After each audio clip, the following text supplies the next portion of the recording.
Well, good morning, my friends. Whatever time of day it is in your area, thanks for coming back to my channel. Today is a continuing of the Lathe upgrade. This is part 3. Part 3 will involve, or I will discuss, my decisions, changes that I made from the initial discussion on how I was going to mount it, and we'll go from there.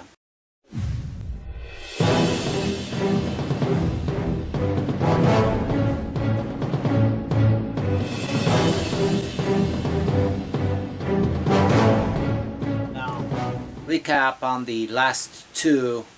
The first one I did the prep, discussed VFD functions, where you can pick it up. Part 2 I showed the basic wiring of just the VFD into the motor, mounting of the motor. And part 3 I will actually be mounting the VFD to the cabinet, be wiring the low voltage wiring for the external parameters to run the VFD, and I will do a quick cap of bringing the 220 voltage to my destination. Now, I'm not an electrician, so therefore I don't take what I do as a book of how to. The basic wiring is okay inside of the motor and the transmission, but I was made aware that it looked like I was using a 20 amp 120 volt plug for it, and well, I know the plug does not fit into a standard 120 wall outlet because it has a sideways prong. Well, looking at it, the male, of course, the mating male and the female, I realized that in fact I did pick up, oops, try reading that the right side up, a 20 amp. This says 250 volts. So I believe that I have the correct plug. The opposite end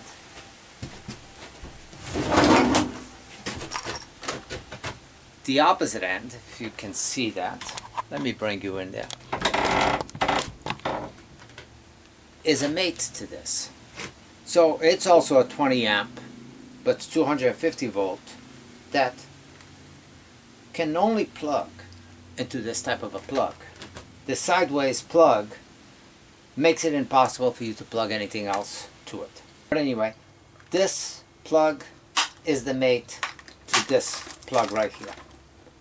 It's just a push-in. But there's no way for you to take a 2-prong or 3-prong 220 volt, 120 volt into this. It's impossible. It doesn't matter how you twist it, you cannot plug it in. This pole being sideways over here makes it impossible for you to be able to confuse it with anything else. Originally, I mentioned how I hate cutting things, and I really do.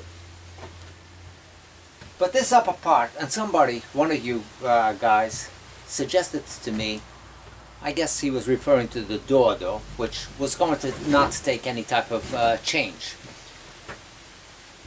But he's like, Al, can you do a temporary door for your install, and later on you want to revert back to the original conditions of keeping things original, you can always revert back. And I thought, it's like, why didn't I think of that?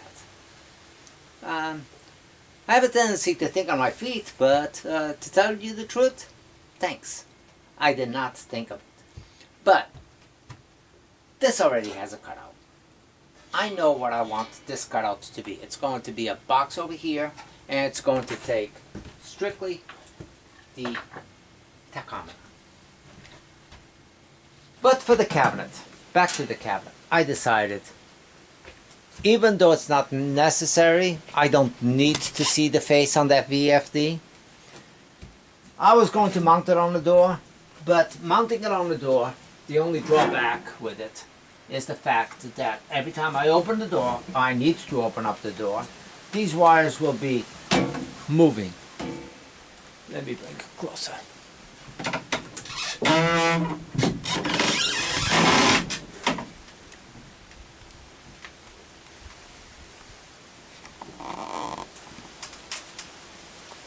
So placing it on the door, which would do its purpose, but like I said, when I open and close the door, oops, upside down. When I open and close the door, these wires are going to be trailing and moving back and forth. So rather than do that, I decided, okay, I'm going to install it as initially. So as I was saying, this is how I was going to be mounting it. And it would be behind in the cabinet, and I could access the buttons if I needed to. But these wires going back and forth and being loose and not controlled, I didn't think it was a good idea. Although some of you had concerns. So what I'm going to do is I'm going to cut the cabinet out, as I discussed that I do not like doing it. And I'm going to cut it out to this profile, or I could cut it out to this profile right here and have just this exposed right here, which actually is a nice touch if I could do that precisely. So this would leave me the metal here, but I'm not so sure I would like this. So it would give me a good mounting for it and a sturdy surface, and all I would see would be this dial right here and this part would project out, but that's not what I'm going to do. I'm going to go and mount it up where it sticks out. This whole profile will stick out. So I got it already mapped out. What I'm going to do is I'm going to use a metal cutting disc and cut out the cabinet. That's what I'm doing next.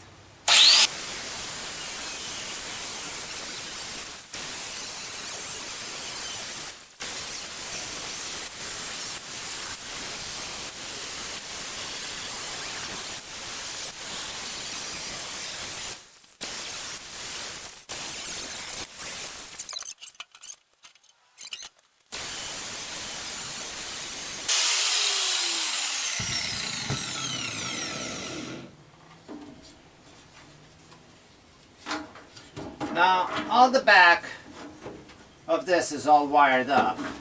So really, this is all I need. And I have to figure out a way to hold it in place.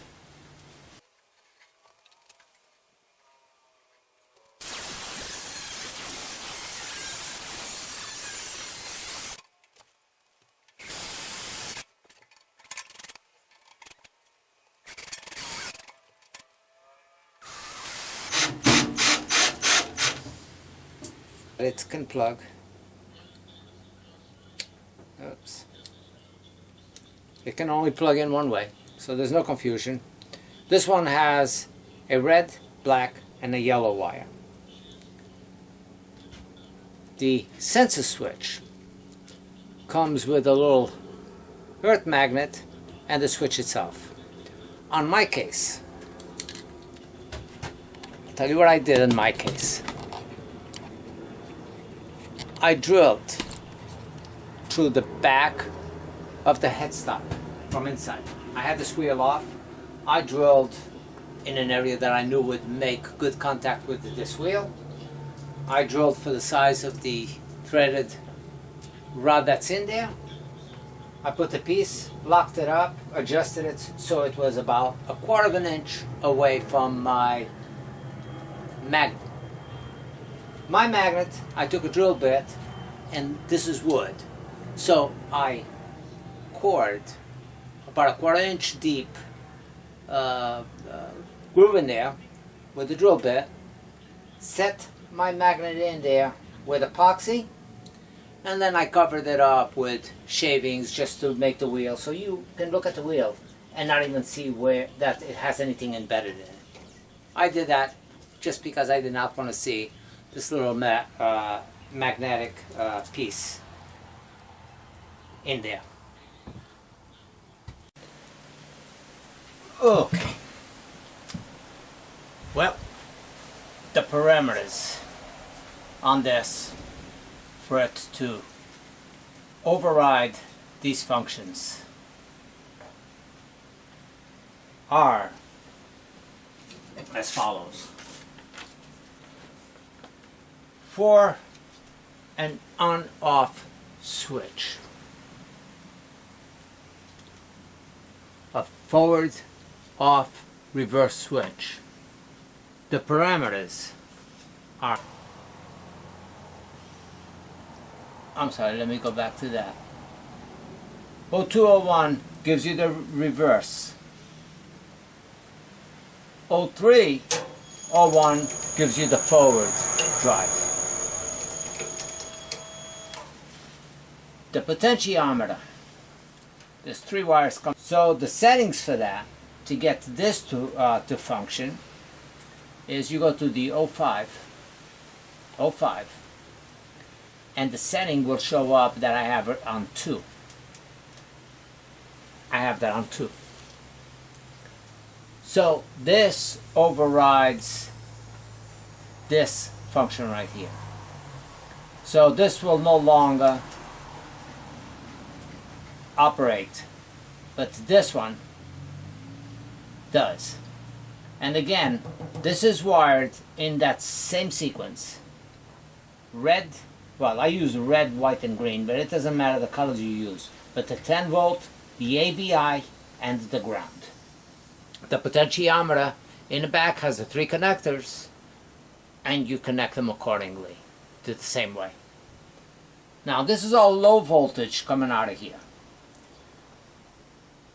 The 3 other wires that I got here, which was a common, which is 24 volts, and S1 for switch 1, and S2, switch 2. I got a black, a yellow, and a blue. On the switch, I have the black in the center. And then, depending on the rotation that your motor is going, or based on your switch, I already had my switch made up for forward and reverse. So I ended up just reversing the 2 leads to correspond with my sign, forward and reverse. Now, there's one extra parameter that I haven't worked at. I've worked on this long enough and I want to start using the lathe. That's the thing that I want to do, which is to hook up this S4.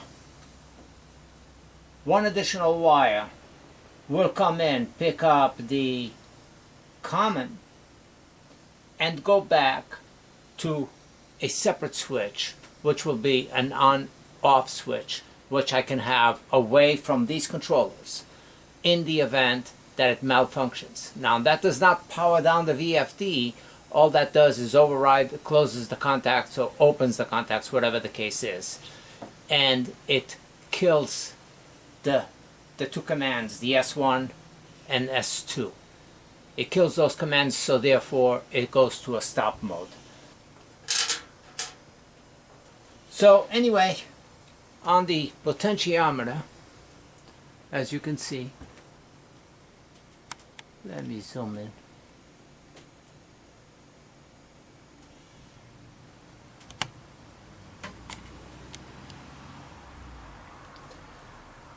Okay, the potentiometer, green, white, red, in the same order that I got it over here. Ground, the AVI, and the 10 volt. So, just in that order, that's how the potentiometer, and then changing your settings. On the switch, I have the 24 volt black from the center, which is the common. I have the yellow, which is the S1 to the left, and the blue, which is the S2 to the right. So this is wired up. It did function, but right now I don't have power yet behind the lathe other than my 220. I gotta bring some 110 back there so I can plug in all of my camera and everything else, and overhead lighting, my bandsaw, my drill press. All those are going to be hooked up behind, and I got to bring the power to them with J-boxes with a receptacle back there, and I'll be running individual breakers to those individual tools. My bandsaw should have no problem running on 120 on its own dedicated 20 amp.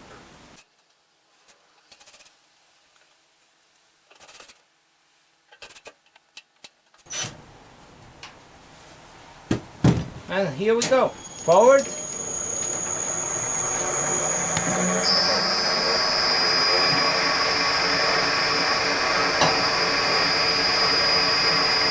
Stop.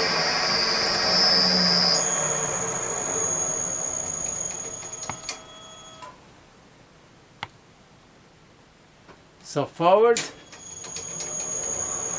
Change the speed.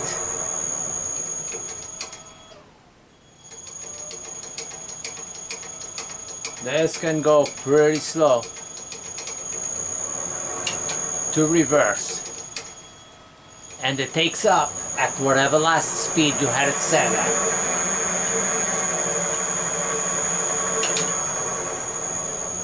Well, this has definitely not been the easiest upgrades that I've done. I'm a little bit familiar with electrical. So therefore it doesn't frighten me to touch electricity. I'm always careful, and I'm always sure that I got the power off when I'm working with the high voltage. On the low voltage, on the other hand, because I am working with very low voltage, like a 9-volt battery type thing, I used the power on so I could make different contacts in different points, or jump wire from one side to the other to see how it was reacting, what one of those switches that was on the front of the VFD, what each one of those did. You know, if you short circuit, I mean, you could damage the VFD, so I caution you on that. Know what you're doing when you're doing that. The reverse, it's an on, off, on switch, and I'm using it as a reverse, off, forward switch. It's not designed to be specifically for those functions, but it's on, off, on. That has a particular way that it has to be wired.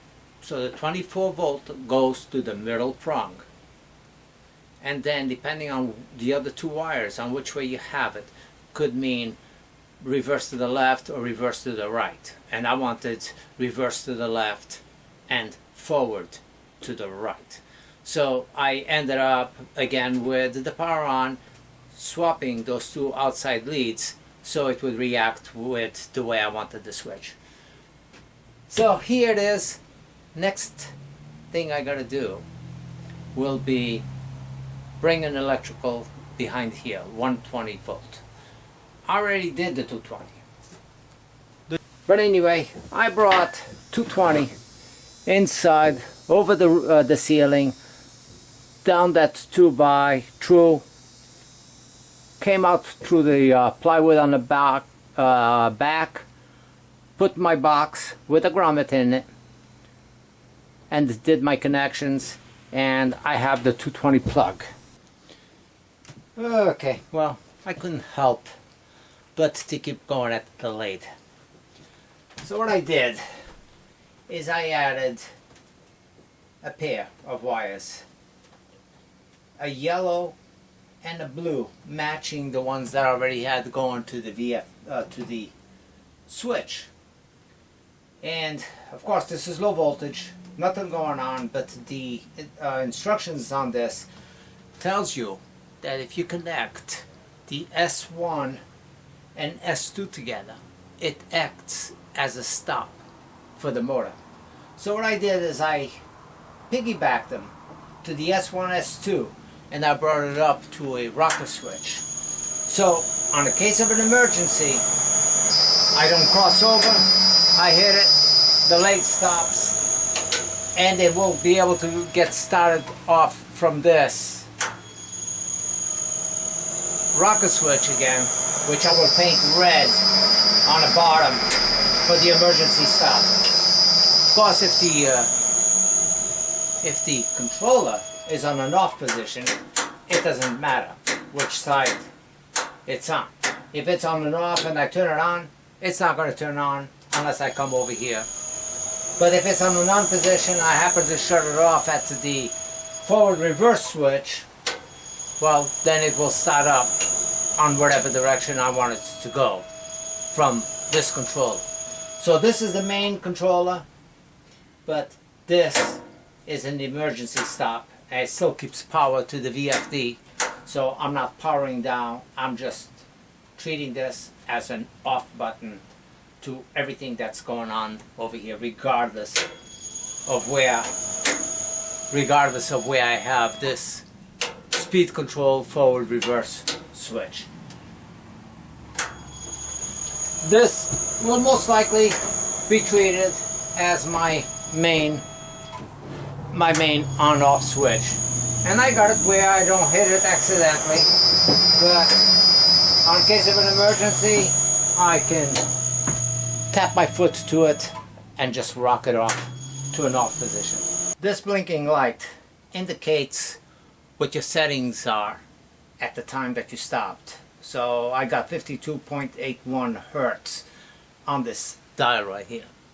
So that's almost at full speed. 60 Hertz would be the rated RPMs, the rated top speed of that motor.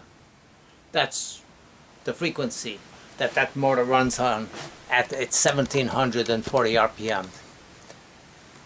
But the VFD allows me to overclock it and go over that. So I can go up to 100 Hertz. I can go higher than that. I can go up to 59.99, I think. Ridiculous Hertz. But that motor might not be designed to go that high of a speed. You got to be careful with the bearings, the motor, and make sure that it can handle it for long periods of time. I'm sure for short term it would be fine, but I'm not going to take that chance. I figured that going at the rate that I'm doing, which I'm almost doubling, so 17, that would be almost 3,000 revolutions that motor will go instead of the 1740, because at 120 would be exactly double of the speed. So of the motor's rated speed. The VFD is clean installed. The cuts are pretty good all the way across this. For the profile, it does not interfere with the wiring. If I need to remove the VFD, remove these 4 screws, and the VFD will pop backwards into the cabinet. Or I can remove the 4 screws from this whole panel and open up the whole panel and access anything that I want, both on this or the VFD, wiring, anything that I need to do, any maintenance that I need to do. I can actually remove this whole control panel out, and that's a nice touch. Better than I anticipated. See you again very soon. I think that during this time off from work, I might be able to upload a couple of videos, so make sure you follow up and see what I produce, since I haven't done anything in a rather long time. And I want to thank you for sticking around and the encouragement comments I get from you guys. That is what drives us, what drives me to come out here and do things and try to explain things to you.